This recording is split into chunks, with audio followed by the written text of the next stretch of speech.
בוקר טוב, יום שבת, 7 לחודש, חודש דצמבר 2024.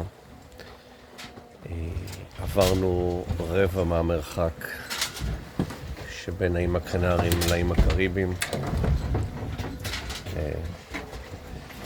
נשארנו עוד 1,700 ומשהו מייל ימי.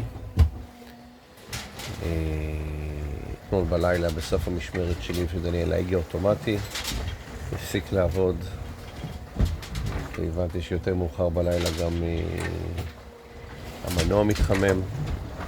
אז בבוקר שקמתי אז ההגה אוטומטי חזר לעבוד, וכרגע ציקי מחליף עם פלו.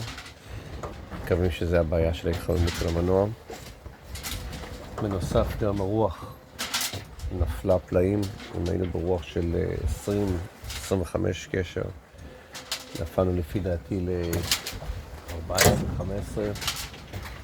הסירה כרגע נעה במהירות מזערית של 2.6